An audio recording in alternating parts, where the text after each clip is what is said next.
Hi అండి, అందరూ ఎలా ఉన్నారు? అందరూ బాగున్నారు అనుకుంటున్నా.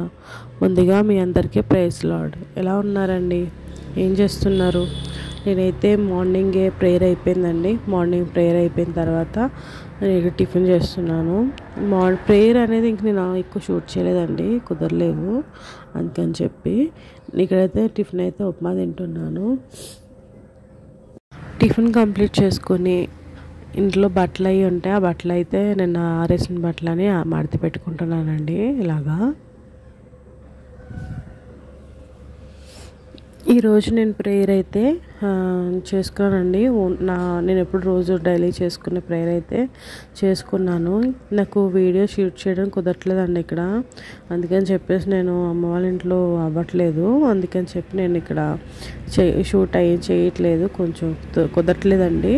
నేనైతే మళ్ళీ మా ఇంటికి వెళ్ళిన తర్వాత నేను అంతా మళ్ళీ షూట్ చేసి మీకు ఎలా ఉంటుంది ఏంటనేది మీకు ఎక్స్ప్లెయిన్ చేస్తూ నేను వీడియోస్ చేస్తూ ఉంటానండి. అన్నీ కంప్లీట్ చేసుకొని నా ప్రేయర్ కూడా కంప్లీట్ అయ్యేటప్పటికి లంచ్ టైం అయితే అయిందండి. ఈరోజు లంచ్కి మమ్మీ బెండకాయ ఎండు రొయ్యలు దాంతో కాంబినేషన్గా ఎగ్ కూడా వేసిందండి. అదే కాకుండా మటన్ కర్రీ కూడా వండిందండి. ఇది వేసుకుని అయితే నేనైతే లంచ్ అయితే కంప్లీట్ చేశాను.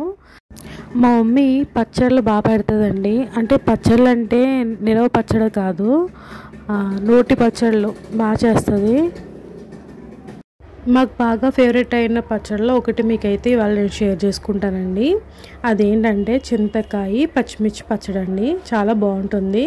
చాలా తక్కువ ఐటమ్స్తోనే అయిపోతుందండి. మీరు కూడా ట్రై చేయండి. ఫస్ట్ అయితే చింతకాయలు మనం మంచి పెద్దవి ఉన్నాయి తీసుకోవాలండి. కొంచెం అయినవి అయితేనే మంచిగా వస్తుంది పచ్చడి అనేది. ఫస్ట్ అయితే ఇలాగా రెండు బద్దల కింద కట్ చేసుకొని దాంట్లో ఉండే గింజలు ఇలాగా వీడియోలో చూపిస్తున్నట్టుగా తీసేసుకోవాలండి. ప్రతి దాంట్లోనే తీసేసుకోవాలి. అవి ఉండడం వల్ల మళ్ళీ చేదు అంతా వస్తుంది, అవన్నీ ఉంటాయండి. అందుకని మనం అయితే ఇలా తీసేసుకోవాలి.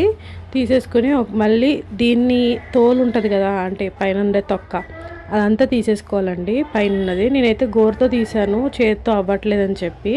మీకు కుదిరితే చాకునైనా ఇదేనైనా యూజ్ చేసి మీరైతే తీసుకోండి.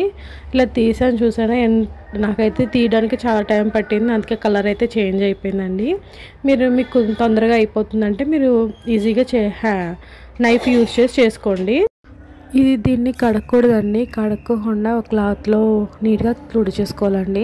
నేనైతే ఇక్కడ పచ్చిమిర్చి చూసారా పెద్దది తీసుకున్నాను. పెద్దది అయితే కొంచెం బాగుంటుందంట, టేస్ట్ అయితే మమ్మీ చెప్పిందండి. అందుకని పెద్దది తీసుకున్నామండి పచ్చిమిర్చి. మీకు కుదిరితే చిన్నైనా తీసుకోవచ్చు. నేను చిన్నవి కూడా వేసాను కారం కోసమని.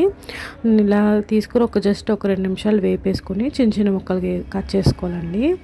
ఇప్పుడు అదే గిన్నెలో కొంచెం నూనె, ఆ నూనెలోనే కొంచెం మనం ఇందాక కట్ చేసి పెట్టుకున్నాం కదా చింతకాయ అనేది దాంట్లో వేసేసుకుని, దాంతోపాటు ఇందాక మనం పచ్చిమిర్చి అనేది కట్ చేసి పెట్టుకున్నాం కదా అది కూడా దాంట్లో వేసి కొంచెం చిన్న ముక్క అనేది చింతపండు, దాంతోపాటు ఉప్పు, కొంచెం పసుపు కూడా వేసుకొని తీసేయాలండి.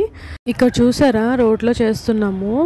మీకు రోలు అయి లేకపోతే మిక్సీలో కూడా చేసుకోవచ్చండి. ఫస్ట్ అయితే జీలకర్ర, కొంచెం వెల్లుల్లిపాయలు వేసుకొని ఫస్ట్ అవి కొంచెం రుబ్బిన తర్వాత, ఆ తర్వాత మనం ఇందాక రెడీ చేసుకున్నాం కదా చింతకాయ పచ్చిమిర్చి, అది కూడా దాంట్లో వేసేసి కొంచెం వేయాలండి. ఒకసారి అంతే వేసుకుంటే అవ్వదు.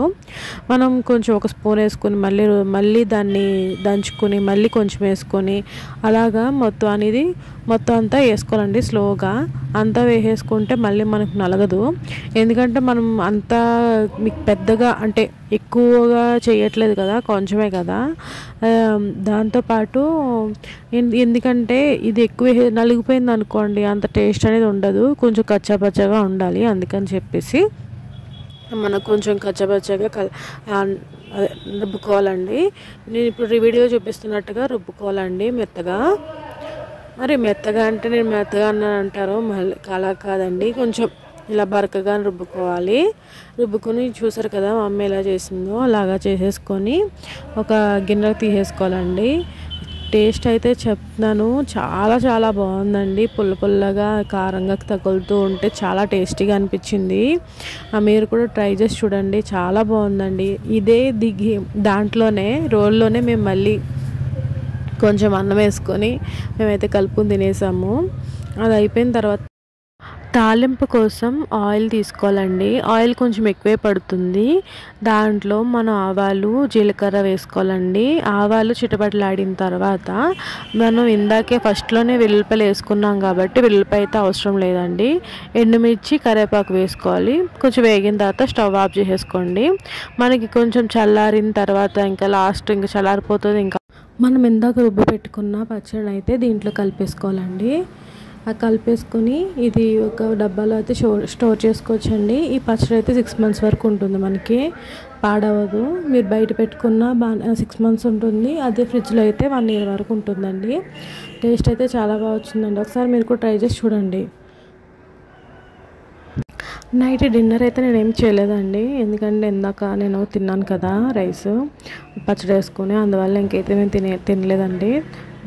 దానికి బదులుగా నేనైతే ఇంకా సోర్జా తాగేసి నైట్ డిన్నర్ అయితే కంప్లీట్ చేసుకున్నానండి. అంతేనండి ఈ వీడియో మీకు నచ్చినట్లయితే లైక్ చేసి షేర్ చేసి సబ్స్క్రైబ్ చేయడం మాత్రం మర్చిపోకండి. Thank you for watching. Thank you so much.